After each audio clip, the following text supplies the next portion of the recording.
Hello? Hi, hello, ma'am. Yeah, now it's better. I think there was some problem. Yes. Actually, it was net Okay, was okay. fluctuating. Yes, ma'am. Sorry, So sorry. I was saying, no problem at all, ma'am. Thank you Mm. so much. And I was saying, ma'am, before starting this entire conversation and interview, I actually want to introduce you. That if I'm not wrong, you had almost written 13 books, and you No, also no, a I travel have blogger. written 17. I have written this is my 17th novel. Ambapali Amapali. is my 17th. Yeah, it is my Oh, 17th book. okay. Uh, so you okay, fine. So you had written almost 17 books, and you are also a travel blogger. So this is a brief introduction, and I want कि आप अपने आप को खुद से introduce करें और बताएं थोड़ा सा अपने बारे में कि आपने बुक की जर्नी कैसे स्टार्ट की और कैसे ये रीडिंग का मतलब आपको ये लगा इंटरेस्ट आया रीडिंग में राइटिंग में. ऐसा है कि मैं बचपन से ही स्टोरीज और नरेशन में इंटरेस्टेड थी. मैं बहुत पढ़ती थी. हमारे घर में बुक्स बहुत थे, तो इसलिए स्टोरीज का शौक तो था ही. And I started as a storyteller. जब मैं 11 साल की थी तो I used to narrate stories to my sisters, and that is how I started. फिर उसके बाद I started writing them down, and उसी से धीरे धीरे धीरे धीरे आई कंटिन्यूड राइटिंग. एंड फिर काफी मैगजीन्स के लिए लिखे, और साथ में I took up jobs because my parents wanted me to work in a normal, जैसा हुआ यस करता था तब के यस जमाने में. They used to say either you be a engineer or you be a doctor. Yes तीसरा कोई यस ऑप्शन नहीं था. तो यस लेकिन क्या हुआ कि I had to do what they wanted me to do, and I continued. Graduation किया, पोस्ट ग्रेजुएशन किया, फिर एमबीए किया, फिर कॉर्पोरेट सेक्टर में काम किया. लेकिन writing was a hobby. I loved writing, तो वो मैं कंटिन्यू करती रही. फ्रीलांसिंग करती रही, न्यूज़पेपर्स, मैगजीन्स, इंटरव्यूज, आर्टिकल वगैरह. ट्रैवल, सब कुछ. फिर अच्छा वहां ओके. से शुरू करके फिर जब मैंने डिसाइड किया कि अभी कॉर्पोरेट सेक्टर में काम नहीं करना है, बिकॉज दोनों चीजें नहीं होती हैं, yes you have to exactly ma'am. Choose one. Choose तो प्रायोरिटी. तब यस मैम. मैंने जॉब छोड़ के, and I started concentrating on my writing. Okay और तब से मैंने काफी लिखना ज्यादा शुरू किया. ओके और बुक्स मैंने नॉन फिक्शन से शुरू किया. ओके. मुझे इंडस्ट्री के बारे में कुछ नहीं पता था, पब्लिशिंग इंडस्ट्री के बारे में. यस तो ओके सबसे पहले मैंने नॉन फिक्शन लिखे, जस्ट ओके. ताकि मुझे कुछ पता चले अबाउट दिस इंडस्ट्री, कि कैसा है, क्या है, इसमें कैसा होता है, कॉन्ट्रैक्ट क्या चीज होती है. फिर धीरे धीरे जैसे जैसे मुझे पता चला, and mind you those days internet भी नहीं था, हाँ और एग्जैक्टली जब कंप्यूटर भी बहुत. हाँ, मैंने जब शुरू किया लिखना तो मैं टाइपराइटर पे लिखती थी. ओ और तब लिखना काफी मुश्किल हुआ करता था, टाइम लगता था, और कुछ यस अगर यस मिस्टेक हुआ तो पूरा फिर तो से इंटायर रीटाइप पूरा करना पड़ता पेज. था. यस हाँ, हाँ, एग्जैक्टली व्हाइट इंक लगा के फिर उसके ऊपर टाइप करना पड़ता था. और एग्जैक्टली स्नेल मेल था खाली, इंटरनेट नहीं था, तो हम लोग बाई पोस्ट भेजा करते थे, भेजा एंड करते थे. उसमें whole process use to take a long time. और since I was married to an army officer, तो हम लोग तो बहुत अजीब अजीब जगह में जाते थे, तो yes post used to take a long time. कभी कभी महीनों गुजर जाते थे to get a reply. Reply. Then तो एक क्वेश्चन कोई पूछ रहा है, do you still have that type typewriter? Reply. Yes, I have. It's an Underwood, very very old model. मेरे पास अभी भी है. That's a memento. So and it's a portable. Actually actually ma'am आपने फिर किस एज में स्टार्ट किया था ये बुक राइटिंग वगैरह.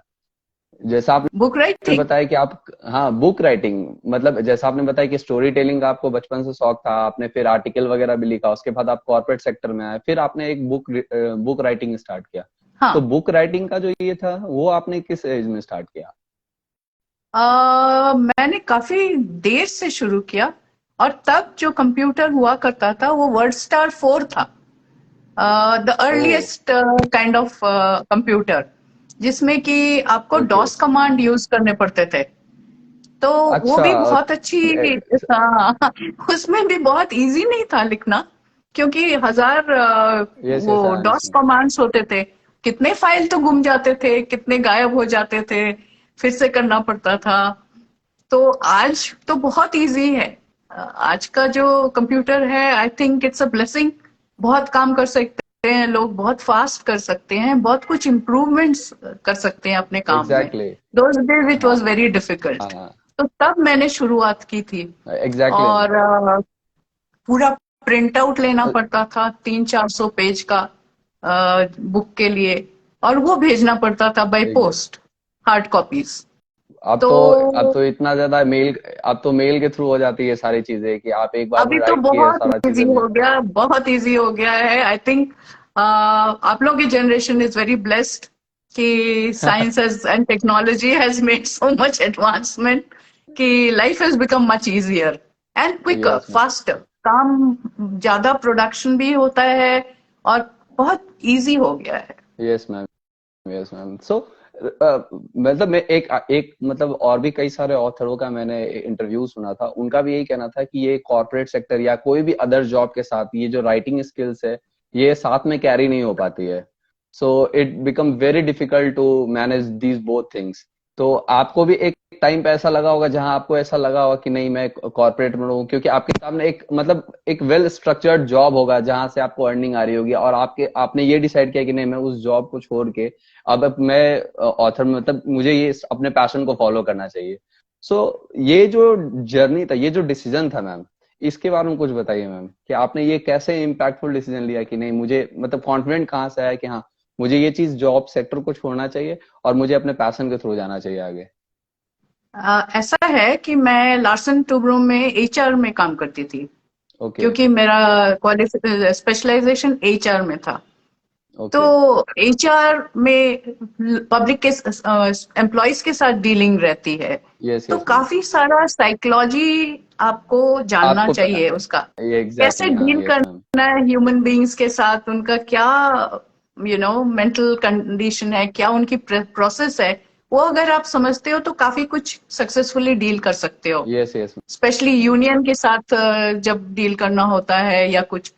लेकिन it is a very high stress job. Okay. जैसे कि हर इंडस्ट्री में है, वैसे एचआर में भी it is a very stressful job. Yes ma'am. आप जस्ट 9 से 5 तक नहीं काम कर नहीं सकते। काम कर सकते। यस तो एग्जैक्टली। हाँ, एंड यू गेट टायर्ड। तो उसके बाद टू बी क्रिएटिव थोड़ा मुश्किल हो जाता है।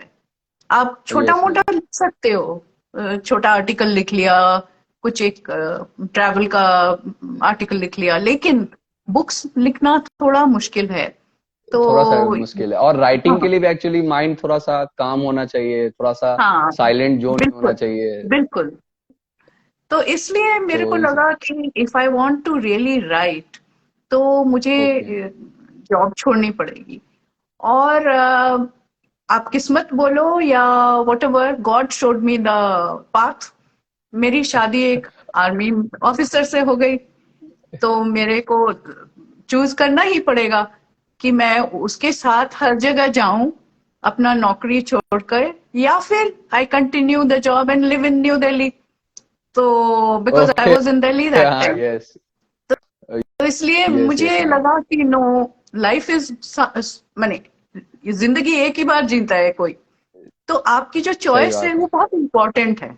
अब आप यस एक एग्जैक्टली। कॉर्पोरेट सेक्टर के जॉब के लिए अगर हर कुछ छोड़ दोगे, life of right. Adventure and fun and enjoyment and सब कुछ, plus right. I love travelling, तो वो सब छोड़ के खाली एक जगह बैठ के काम करना, मुझे लगा कि that's not something I will enjoy. तो मैंने वो यस यस। डिसीजन लिया कि no, I want to quit. बहुत लोगों ने मेरे को मना किया। सब लोग बोले ऑफ तुम इतना कोर्स अच्छा मैम, नौकरी, एलएनटी में या यू लिविंग एचआर का सच जॉब अ को नाइस लीव करना। जॉब। हाँ, और कहाँ जंगल में जाओगे तुम लोग, एंड कहाँ एग्जैक्टली। कहाँ जाओगे। पर मैंने कहा नहीं, I want to live my life well. Yes. And जब आप कुछ सोचते हो बहुत सीरियसली और कुछ करना चाहते हो जिंदगी में, I right. Think the universe supports you. तो मेरे यस साथ यस मैम। भी वही हुआ कि जब मैंने लिखना शुरू किया तो आई कंटिन्यूड राइटिंग, कहीं पे भी थे हम लोग मैं लिखती रही, तो that's that. बस शुरू हो Yes. गई। एक्चुअली मैं मेरे को ये चीज भी और पूछना था मैम कि जब आपने फर्स्ट राइटिंग किया होगा अपने बुक का, तभी एक मतलब कि एक ऑफ कोर्स एक डिफरेंट इन्वायरमेंट रहा होगा, डिफरेंट मतलब कि वर्ल्ड रहा होगा, और राइट करंट सिनेरियो में एक डिफरेंट वर्ल्ड है आपके पास।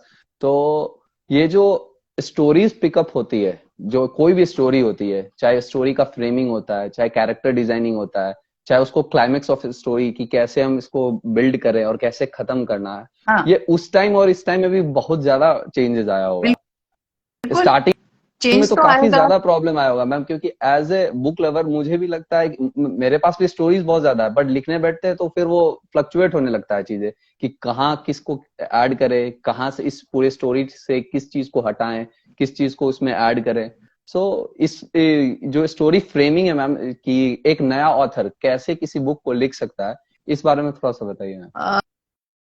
ऐसा है कि मुझे लगता है कि अगर आप सीरियसली राइटिंग करना चाहते हो तो थोड़ा यस सा मैम। आपको अपने आजू बाजू में थोड़ा ध्यान देना पड़ता है कि आपके सराउंडिंग में क्या हो रहा है, कैसा ओके। वातावरण है, कैसा लोग सोचते हैं, एंड आपको जो कैरेक्टर प्लेस करना है उसको आप वैसे ही प्लेस करोगे जिस ईरा में आप सेट करते हो।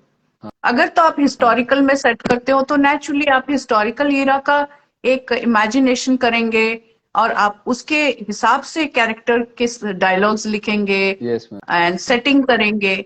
एंड जब आप नया कुछ लिखते हो कॉन्टेम्प्ररी, आज का अगर आईटी का कैरेक्टर है, सॉफ्टवेयर इंजीनियर है, तो आप एग्जैक्टली मैम। दूसरी तरह से उसको प्लेस करोगे। उसकी थिंकिंग आपको पता करनी है कि कैसे वो सोचता है, कैसे वो यस। रिएक्ट करता है सिचुएशंस में। यस तो मैम। वो उतनी इमेजिनेशन आपको आपकी होनी चाहिए। यस मैम, कहा और वो टाइम टू टाइम जाता है आई थिंक आई मैम, ये think, time to time build होता है वो। या just correct me if I am wrong, but I think एक कुछ किसी ने कहा है, जहां ना पहुंचे रवि वहां पहुंचे कवि।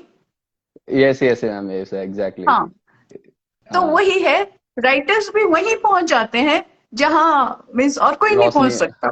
यस यस तो मैम। वो जो आपकी सोच है, आपका जो लिखने का ढंग है, आपको you have to choose where you want to set, how you want to set, and how you want to present that character. Yes I ma'am. don't think it is very difficult. थोड़ा बहुत initially you may feel the problem, but as you keep writing, it clears up. ये आपके पास कोई ऐसा book है ma'am जिसको आप मतलब बहुत ज्यादा मेहनत की हो, आपको लगा हो कि यार ये एक ऐसी किताब है जो बहुत ज्यादा चलनी चाहिए थी, बट वो उतना रिफ्लेक्ट नहीं हो पाया उस बुक का, रीडर्स उतना ज्यादा कनेक्ट नहीं कर पाए उससे, ऐसी कोई बुक हो? I don't know ऐसा कोई किताब, बिकॉज मैं तो अलग अलग टाइप की किताबें लिखती यस हूँ। मैम। अभी आई जैसे नो। ये, हाँ, जैसे ये आम्रपाली आप हाँ। अभी जो यस मैम रिसेंट प्लीज। वाली है, 500 बीसी की सेटिंग है इसकी। तो ओ। 500 बीसी की सेटिंग करने के लिए मुझे बहुत रिसर्च करना पड़ा। Huge research ma'am, 500 BC is completely out of the range. Yes, तो एंड उसके ऊपर ज्यादा लिटरेचर नहीं है उस हाँ। टाइम का। कैसे थे लोग, क्या उनका रहने सहने का ढंग था, क्या खाते थे, क्या पीते थे, कैसे यस मैम। बातचीत करते थे, ये सब रिसर्च करने के लिए मुझे काफी टाइम लगा। मुझे बहुत यस मेहनत मैम। करनी पड़ी इस किताब के लिए, क्योंकि जब तक आप उसको ठीक से नहीं डिपिक्ट कर सकते हो तो रीडर वो एग्जैक्टली। इमेजिन नहीं कर पाएगा। तो रीडर, एग्जैक्टली मैम। हाँ, रीडर का ध्यान आपको खींचना है और उसके लिए हाँ। आपको एक ऐसा पेंटिंग बनाना है जैसे मूवी है। Just like that you have to make a movie, कि पढ़ते पढ़ते उसको यस वो मैम। नजर आए इमेजिन सीन्स करे। And he can exactly. Imagine. हाँ हाँ, सीन। वही यस यस। आपका as a writer the work is that only, to make it come alive, to make it feel as though you are watching a movie. Exactly ma'am, और book मतलब book पढ़ते पढ़ते एक ऐसा भी होता है कि हमारा एक अपना इमेजिनेशन होता है, जैसे मैं किसी एक किताब को पढ़ रहा हूँ तो वो मुझे अलग रिफ्लेक्ट करेगा, और सामने वाले कोई और इंसान पढ़ रहे हैं उनको एक अलग तरीके से रिफ्लेक्ट करेगा, क्योंकि हम दोनों की इमेजिनेशन पावर हो सकती है कि डिफरेंट हो। तो ये यस, ऑथर का एब्सोल्युटली। यस, ऑथर की एक बहुत बड़ी रिस्पॉन्सिबिलिटी हो जाती है यहाँ पे कि उस पूरे स्टोरी को कनेक्ट करके रखे कि आपकी जो मेरी जो इमेजिनेशन जहाँ गई वहीं आपकी भी जानी चाहिए। बिल्कुल बिल्कुल। और वही नहीं, लाइक आप कोई किताब पढ़ते हो, आप यस से 5 साल पहले उसको पढ़ते हो, आप एक अलग तरह से इंटरप्रेट करोगे। पांच यस साल मैम। बाद आप पढ़ेंगे तो अलग इंटरप्रेट करेंगे।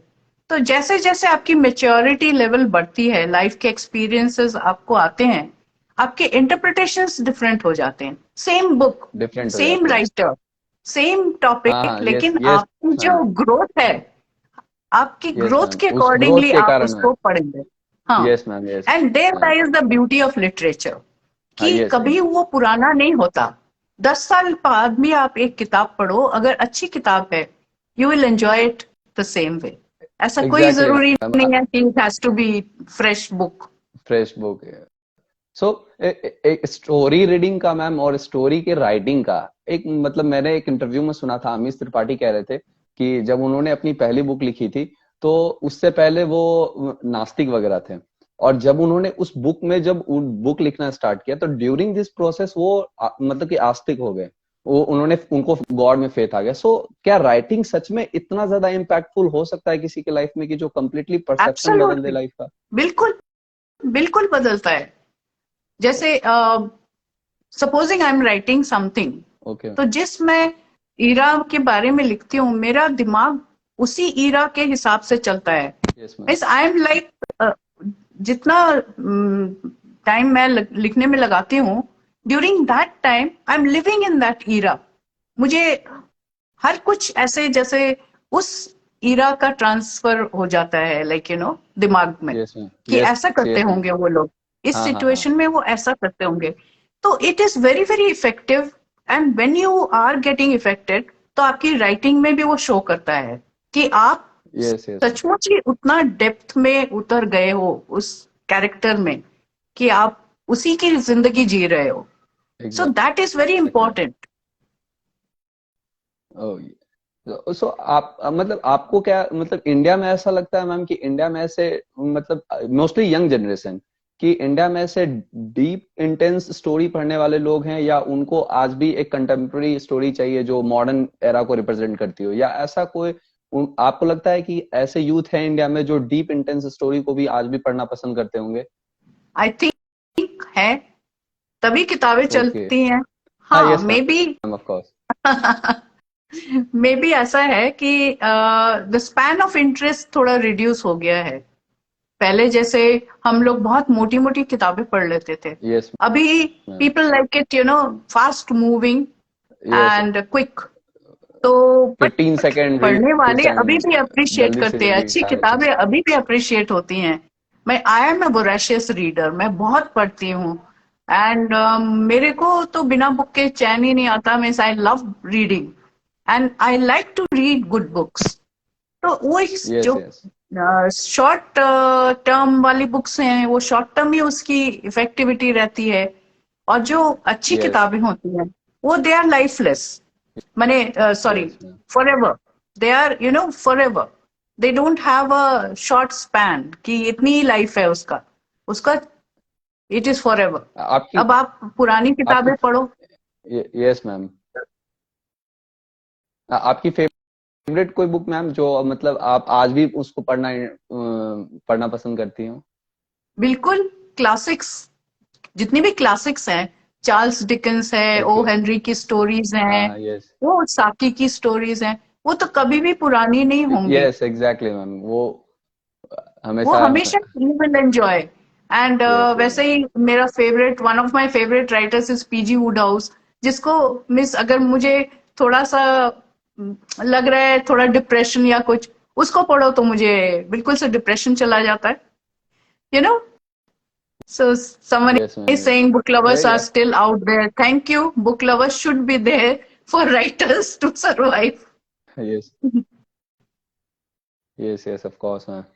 मैम हम हमने अभी भी मतलब आपसे सुना कि बुक के कुछ प्लस मतलब कि कई सारे प्लस पॉइंट्स हैं आपके एक पूरे के पूरे मतलब लाइफस्टाइल को, आपके पर्सनालिटी को इम्पैक्ट करते हैं। देयर आर सम पॉसिबिलिटीज कि उसके एक माइनस पॉइंट्स भी हो, तो आपको ऐसा लगता है कि बुक रीडिंग या बुक राइटिंग के कुछ माइनस पॉइंट्स भी हो सकते हैं, स्पेशली इन इंडिया? माइनस, मैं अगर अपने एक्सपीरियंस से बोलूं तो यही है कि I don't have as much time for social activities. मैं ज्यादा ओके। पार्टीज ये वो, मुझे टाइम नहीं मिलता। ओके। जैसे सोशल लाइफ बहुत एक्टिव हो किसी यस मैम। की, वैसा नहीं होता है, क्योंकि a writer likes to live in his own world. Yes तो मैम। उसको हमेशा पढ़ने में लिखने में इंटरेस्ट होगा। नॉर्मल गॉसिप और इसमें थोड़ा थोड़ा कम पीछे ही रहेगा। इंटरेस्ट होगा। So yes yes ma'am. I feel out of place अगर मैं किसी पार्टी में जाती हूँ, लोग ऐसे ही किसी किसी कोई ज्वेलरी ये वो, मैंने ऐसे ऐसे टाइप की बातें कर रहे हो, तो मुझे लगता है कि मुझे मेरे पास कुछ ऐड करने के लिए नहीं है, यू नो। तो मैं चुपचाप यस यस सुनती आई। रहती हूँ। सो दैट अब पार्ट आई रियलाइज कि ऐसा होता है। ये थोड़ा सा मिसिंग रह गया। हाँ। एग्जैक्टली। सो मैम, और भी मतलब कई सारी चीजें हैं, लेकिन आपकी जो रिसेंट बुक आने वाली है अम्रपाली, उसके बारे में हम थोड़ा सा जानना चाहेंगे मैम, वो कि आ आप अपने से बताइए। चुकी है। हम वो मतलब आ चुकी है। हाँ आ हाँ। चुके हैं मैम, उसके बारे में आप थोड़ा सा बताएंगे मैम कि वो स्टोरी कैसी है, किस चीज की स्टोरी है? अभी हर किसी ने आम्रपाली के बारे में तो सुना यस ही मैम। होगा। Yes ma'am. मूवी देखी होगी, यस। आई थिंक सीरियल भी है शायद, पॉडकास्ट भी एंड बुक्स अवेलेबल है भी। मैम, हाँ। कई सारे उस हाँ, पे। और बुक्स ये- है, बुक्स भी हैं। हाँ बुक्स भी है। Yes ma'am. लेकिन इंटरप्रिटेशन सबका अलग होता है। कोई भी यस मैम। हिस्टोरिकल कैरेक्टर आप लो, तो हम्म। उसका interpretation can be very different. Yes ma'am. मेरी आम्रपाली, जिसका नाम ऑल्सो वाज आम्रपाली, दोनों ही नाम थे। And yes. In Buddhist scriptures उसको आम्रपाली बोलते थे।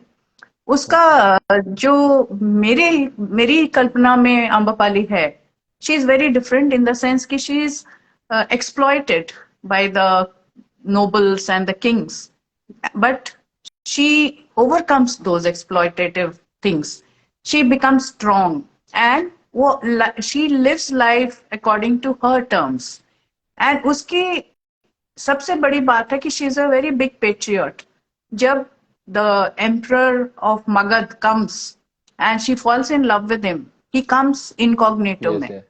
तो उसको पता नहीं होता who he is. And Vaishali का बिग एनिमी था वो, बिकॉज वो अटैक हाँ यस करता मैम। रहता था। तो इसलिए जब उसको पता चलता है, she tells him to get out.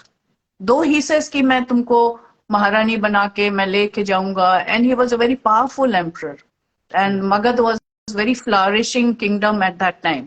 लेकिन yes she ma'am. Just rejects him and tells him to go away.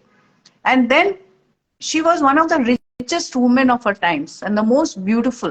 तभी जम्बू द्वीप बोलते हाँ थे, Jambu. which was the entire Southeast Asia plus India, means वो बिग कॉन्टिनेंट था तब। ओके। एंड उस बोलते थे कि जम्बू द्वीप में सबसे ज्यादा सुंदर she was the one. And बहुत रिच थी। उसका wealth was suppose to be more than the king, okay. And she was powerful also. लेकिन डिस्पाइट एवरीथिंग, पॉपुलर थी, सब कुछ था, लेकिन सब छोड़ के वो गौतम बुद्धा का उसके संघ में चली गई। She became a okay. Nun, Buddhist nun. So okay. मेरी किताब में पूरा ट्रांसफॉर्मेशन है from the time she was 16 to the time she dies. उसका पूरा कैसे ट्रांजिशन होता है, कैसे कैसे इवेंट्स होते हैं उसकी ओके। Life okay. में। So all so those are there. आपने मैम उस 16 ईयर से लेके उसके पूरे एंटायर जर्नी को रिसर्च किया होगा इस पूरे स्टोरी को लिखने के लिए। Huge yes, work ma'am. It's a huge work I had. And फिर बेस्ट पार्ट इज, ये बहुत कम लोगों को पता है कि वो she was one of the earliest Buddhist nuns to write poem.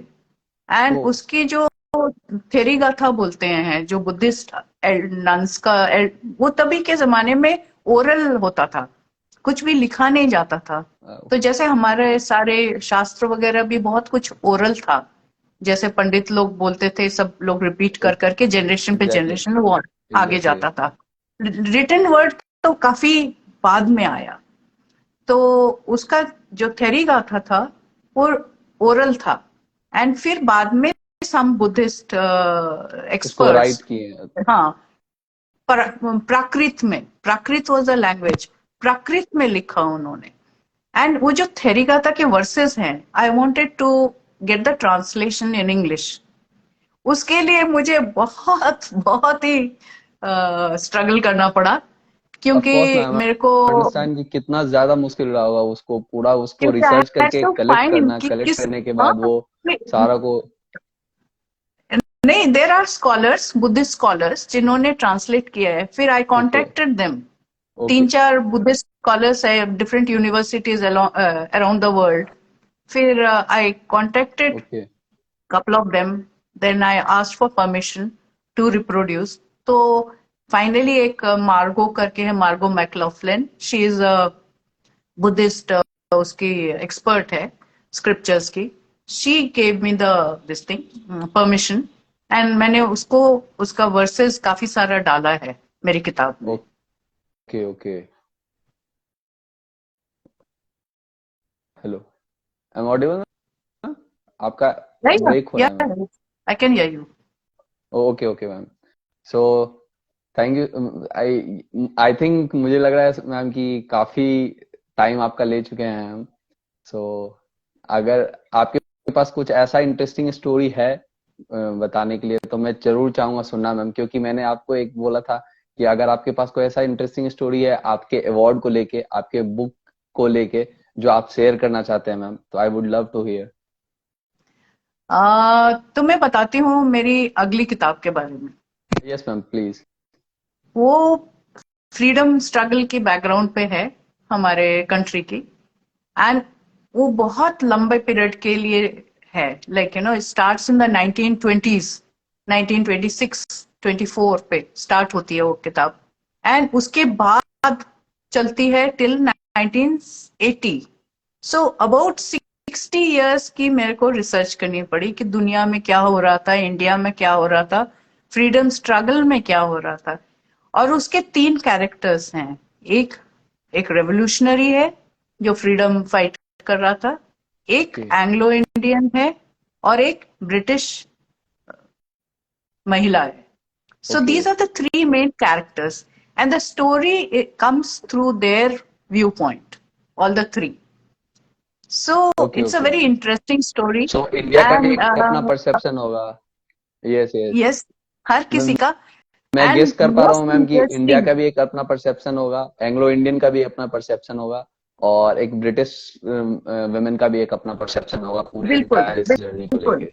And इसमें Kala Pani has played a major role, क्योंकि मैं ओके ये किताब, जब मैं काला पानी गई थी, मीन्स लाइक अंडमान गई थी सेलुलर जेल में, तब when I saw those names, वहां पे नाम है जो मर गए वहां पे, जो बहुत यस दिन प्रिजन में रहे थे। जब वो नाम मैंने पढ़े, and some of them were teenagers, मुझे लगा कि I must tell the story in basically a very big passionate project, और जो मैं काफी साल से I was working, I ma'am. I think I think have worked on your it voice is breaking unbelievably, ma'am, but it is fluctuating. Okay, I don't know whether the internet का कुछ गड़बड़ yes हो yes, रहा no है। No it's fine. It's no okay. It's fine fine fine. तो yes ma'am, ये we एक just left story कि मैंने आप वहाँ कंसुल, गए थे। अच्छा, नाउ इट्स ओके, हाँ yes can you hear me? Ma'am, it's fine ma'am. अच्छा, yes ma'am I can. So ये स्टोरी कंसीव की थी मैंने 2020 में, 2020 ओके ना, सॉरी, 2000 में ये मेरे दिमाग में आया था कि आई शुड राइट, एंड अभी जाके I am getting it published, it will be coming in सितंबर। सो इतने साल मैं, आई वाज नॉट सेटिस्फाइड कि कैसे स्टोरी प्रोग्रेस करना है, क्या करना है, रिसर्च वाज नॉट कंप्लीट। तो finally it is complete, and the book will be out सितंबर, अगस्त सितंबर में आएगी।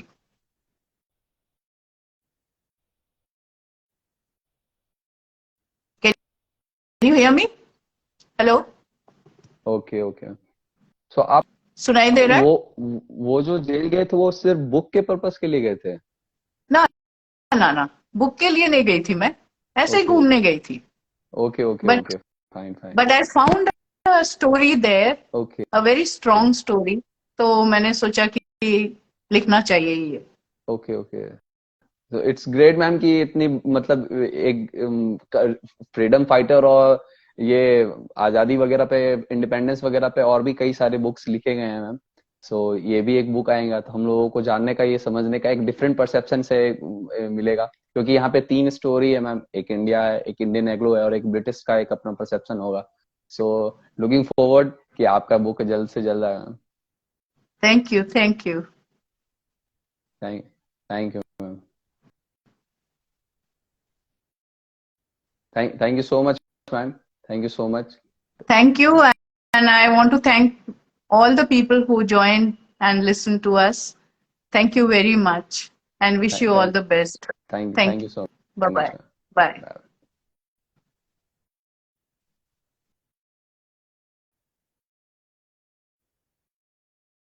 Thank you so much people. I hope कि आप लोग इस लाइव सेशन को एंजॉय किए होंगे. और अगर आप लोग चैनल पे नए हैं तो यूट्यूब का चैनल आपको बायो में मिल जाएगा. आप वहाँ से सब्सक्राइब कर सकते हैं यूट्यूब को. इंस्टाग्राम को फॉलो कर सकते हैं. और अगर आपको वीडियो पसंद आ रही है तो शेयर भी कर सकते हैं, लाइक भी कर सकते हैं, कमेंट भी कर सकते हैं. Thank you so much everyone जो यहाँ पे ज्वाइन किए. और बाय बाय.